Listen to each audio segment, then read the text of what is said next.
Hi, everybody. Welcome to English Digest. I'm Tom. Hi, I'm Stephanie. And we are continuing to talk about The Boy in the Striped Pajamas. That's our featured novel for the month of October. It's a young adult novel, so the level won't be that difficult, and you might consider reading this book yourself. If you can't find it locally in a bookstore, you can certainly find an ebook online that you need to pay for, of course, but still, it's pretty easy to get a copy of this book. Cool. I'm sure that some of our bookstores here in Taiwan sell the book. So today we're going to talk about the author himself. He's Irish. One of my favorite countries is Ireland. It's beautiful. The food is good. So his name is John Boyne, and he's an award-winning fiction author from Dublin, Ireland. Dublin's the capital of Ireland. So, yeah, we're going to spend some time on that, but also on some of the themes the author might have been trying to communicate with his writing. Indeed. So again, as Stephanie just said, we're going to focus on John Boyne himself and talk about his book and maybe some themes and ideas in the book as well. So let's get to it, everybody. Let's read the entire contents of our lesson right now. John Boyne is an award-winning fiction author from Dublin, Ireland. His works have been published in over 50 languages. His most famous book is the young adult novel The Boy in the Striped Pajamas, which was published in 2006. The book became a New York Times bestseller and sold about 10 million copies worldwide before being adapted into a feature film in 2008. Boyne has written 5 other books for younger readers, a short story collection, and 12 novels for adults. His newest novel, A Traveler at the Gates of Wisdom, came out in the summer of 2020. Some of the prominent themes in The Boy in the Striped Pajamas are Bruno and Schmel's friendship, Bruno's childlike misunderstanding of tragedy, and ethnic discrimination leading to genocide. Bruno and Schmel form an unlikely friendship because Bruno just sees Schmel as a peer, not a member of an inferior race, although he has the vague idea their friendship would be forbidden by the adults in his life. As children, they represent the capacity for good and compassion amid the crimes against humanity perpetrated in Auschwitz. Boyne uses a child's enduring innocence to demonstrate the German people's ignorance and indifference toward the astonishing cruelty being performed in Auschwitz and throughout the Third Reich. Bruno's family shelters him from knowledge of the systematic murder of Jews so effectively that it leads to his own grim fate. Bruno disguising himself as a Jewish prisoner and getting murdered shows the arbitrary nature of ethnic discrimination. With the right appearance, anyone could be treated as a prisoner at Auschwitz, even the commandant's son. Let's dive in, guys. It's day 3 of our literature unit, and we're focusing on the author today, John Boyne. It says he's an award-winning fiction author, and he comes from Dublin, Ireland. Award-winning. You put a hyphen there when you're describing somebody who has already won a particular award. Someone could be an Oscar-winning actor or an Oscar-winning director. Well, sometimes they won't use Oscar. They'll say an Academy Award-winning Oscar actor, director, things like that. He has won some awards because of his fiction. It's really good. And again, like I said earlier, he's from Dublin, Ireland.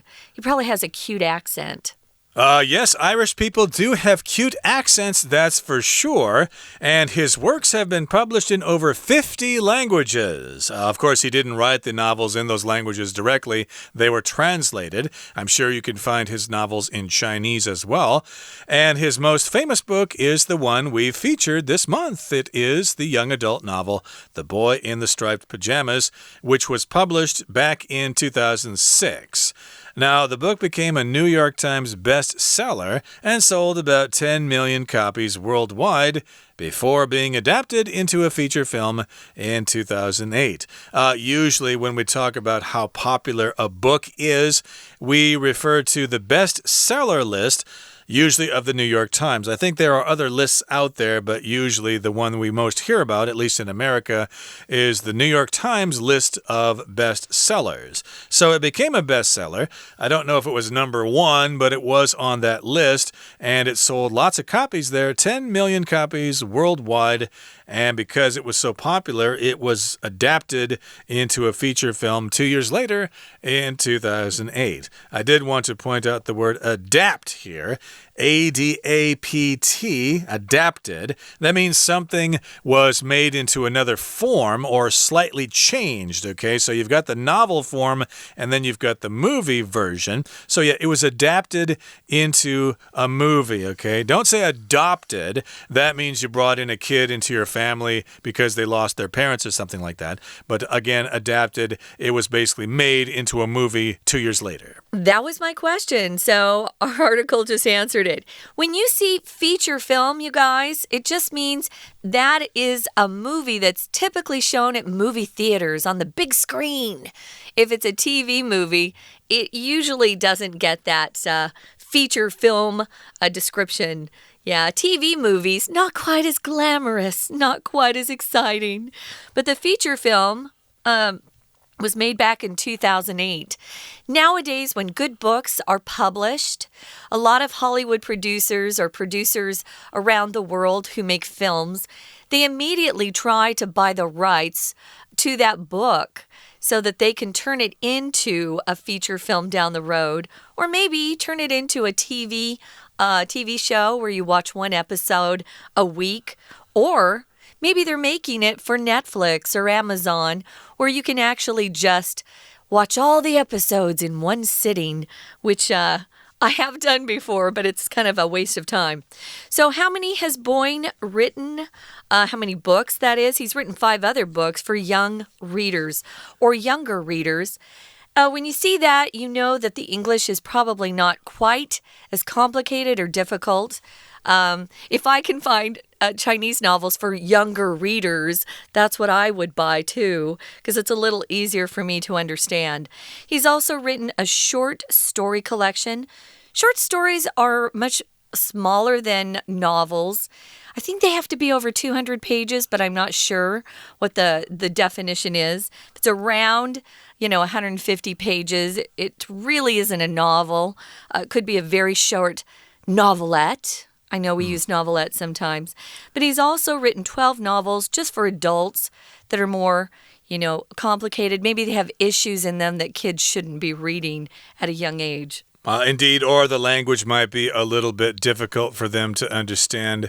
So if you like this author, you'll be happy to know that he recently published a novel.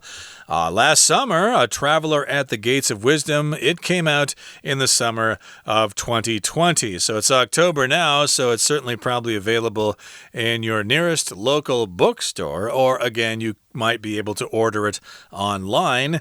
It might be a good novel to read during the cold winter days that are coming ahead.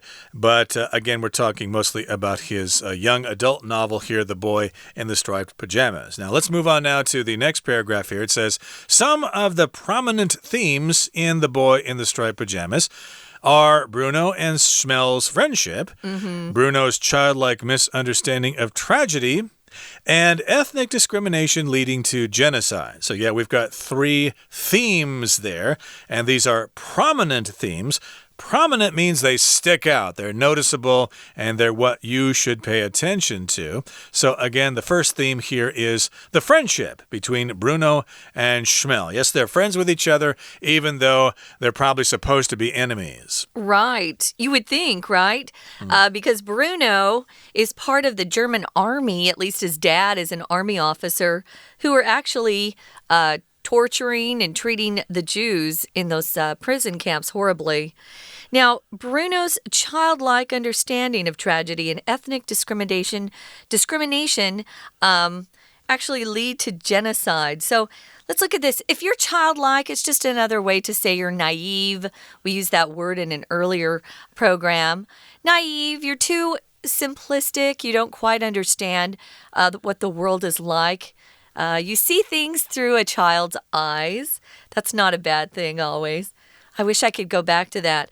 Now, if you have a misunderstanding with somebody, this is the noun form of the verb to misunderstand, means you don't understand each other correctly. We also use it to talk about kind of an argument you had with someone.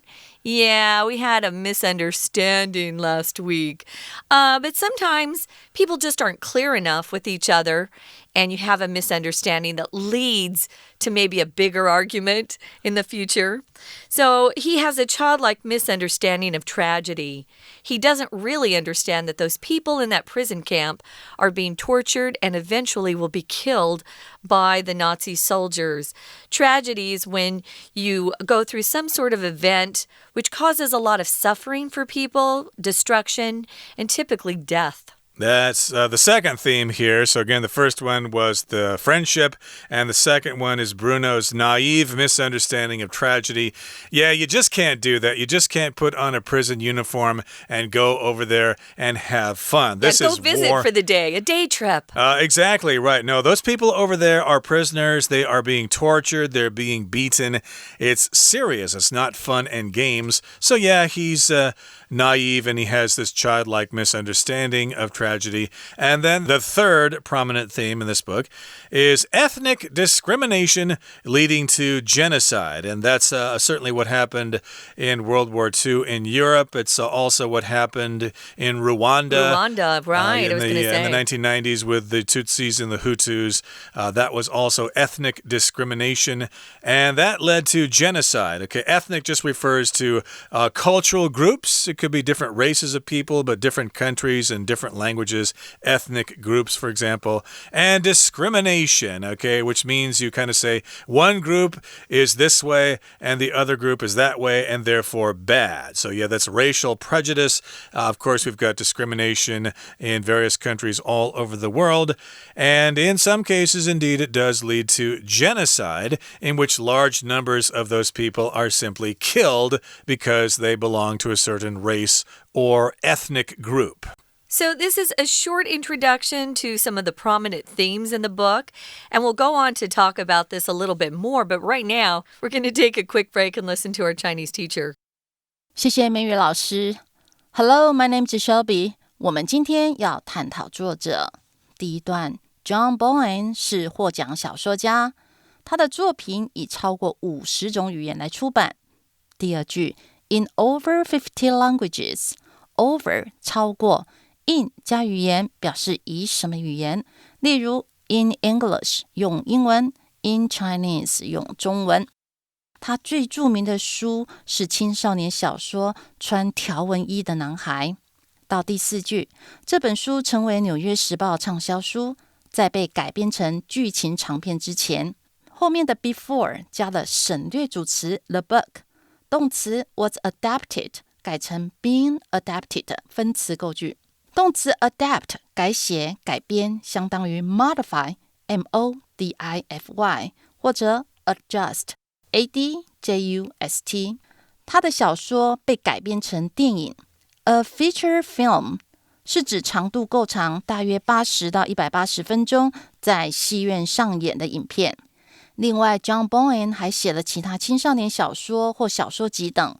接着看第二段的第一句，一些重要主题在穿条纹衣的男孩是两个人的友谊， Bruno 对悲剧的纯真误解，和 ethnic discrimination leading to genocide 导致种族屠杀的种族歧视。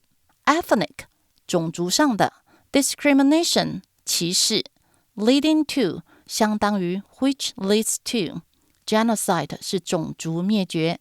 这三个主题呢，借由小孩子的角色来诠释。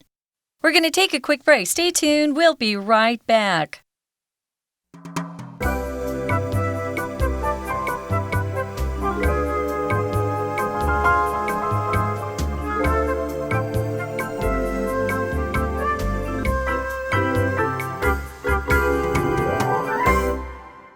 Okay, so let's continue talking about our featured novel, The Boy in the Striped Pajamas. And we just talked about the three main themes in this book, the prominent themes. Again, the friendship there, the misunderstanding of tragedy, and ethnic discrimination, which leads to genocide. Now, Bruno and Schmel form an unlikely friendship because Bruno just sees Schmel as a peer, not a member of an inferior race. Although he has the vague idea their friendship would be forbidden by the adults in his life. So I think this is a popular theme in a lot of books and movies. The kids become friends because they don't really understand the working of the world. I think I saw a movie many years ago where an American boy and a Japanese boy got lost together during World War II. They were supposed to be enemies, but they're kids. They don't know the difference, and they ended up having a great time together. But in any case here, back to the themes here, they have this unlikely friendship. Okay, you would not think they would be friends here because Bruno just sees Schmel as a peer, which means someone who's the same age in the same situation. He does not feel he is superior to Schmel, and he does not think that Schmel is inferior. Right. He probably just sees another buddy that he can be friends with. So it says here, though, he doesn't see Schmel as a member of an inferior race. That's exactly what the Germans thought of the Jews, that they were inferior, meaning they didn't have the quality that the Germans did, that they weren't as talented, they were dirty. I mean, they had lots of awful things they would say about the Jews. And they would not just talk about genocide. They'd use that phrase, ethnic cleansing, like we need to get rid of all the Jews in the world so that the earth is cleaner. It was horrible. So these two boys, they don't know any better. Adults become awful, evil, cruel. But kids, they just want to be friends. So they don't see each other as enemies at all. So if you have something, guys, that's inferior, just means it's not a very good quality. I used my computer as an example on a program a couple of days ago. But yeah, when I first bought my computer, I found out that it was really kind of an inferior model that I had bought. It was my mistake. I didn't do enough research, and I bought an inferior computer. But please be careful. Don't refer to races as being inferior races. We're all people. We all have good qualities. Let's just love each other. So he has a vague idea, which means it's not very clear. Vague just means it's a little blurry, not clear enough for him. But he has this feeling that somewhere being friends with Schmel is kind of forbidden by the adults, but he does it anyway. If something's forbidden, it's banned. You cannot do it. You can forbid somebody. That's the verb form. Forbidden is the adjective. It's not allowed or banned, meaning it's forbidden. For example, smoking is forbidden in many of the public places these days. It is. Good thing I don't smoke. And so, again, their friendship would be forbidden. He has this vague idea. Yeah, I think I might get in trouble if I'm friends with Schmel, but I'm not really sure. So it's kind of a vague, unclear notion about their friendship. Yeah, it might be forbidden, but he continues to be friends with Schmel anyway. And as children, they represent the capacity or the ability for good and compassion amid the crimes against humanity perpetrated in Auschwitz. So because they're children, they represent this ability or potential that people have to be good. Here, good is being used as a noun, just to be good. Good versus evil, you get the idea. So yeah, people do have this capacity for good. I guess they also have the capacity for evil as well, unfortunately. But here they've also got this compassion here, which means you can feel for other people. You can understand their suffering, and you can try to do something about it. Here it says he has this capacity for good and compassion amid or among, in the midst of all the crimes against humanity perpetrated in Auschwitz. Crimes against humanity are people hurting other people to a point that you can't even believe it's happening. Humanity refers to all of the human race, all of the human beings on earth. Perpetrated just means something that you actually took action on and you did. You carry out something, you commit something. We use it a lot when we're talking about crimes. So he perpetrated a hoax on somebody. So moving to the last paragraph, it says, Boyne uses a child's enduring innocence to demonstrate the German people's ignorance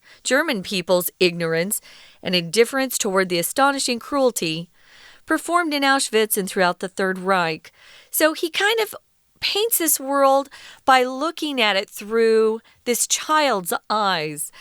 Now, when you're using enduring and then describing something like innocence, which is a noun, it just means innocence that continues on despite other things around it. I have a continuing love for fried chicken, even though I know I shouldn't be eating it. It just doesn't go away. So enduring here just means it lasts forever. Indeed. So again, we're talking about the enduring innocence, which continues to go on without stopping, and it demonstrates the German people's ignorance and indifference toward the astonishing cruelty being performed in Auschwitz. So yeah, a lot of Germans in Germany probably did not know this was going on, or maybe some of them did, but they thought, well, what can you do? You know, we can't really stop it. If we say something, we'll get killed. So they probably just let this thing go on and on there. And they also had this indifference, which means you don't really care. You know something's going on and you know it's bad, but that's not my business. So they just kind of think, that's somebody else's problem. I've got my own problems. I'm not going to worry about it. You need to. We got to step up and do the right thing in this world. So, yeah, they had a lot of indifference, ignorance going on in Germany, especially about what was happening in front of their eyes, but they chose not to see. Bruno's family shelters him from knowledge of the systemic murder of Jews so effectively that it leads to his own grim fate. Sometimes parents really have to have those tough conversations with children. I know it might scare the kids for a while, but it might keep them safe too, right? Don't trust all adults.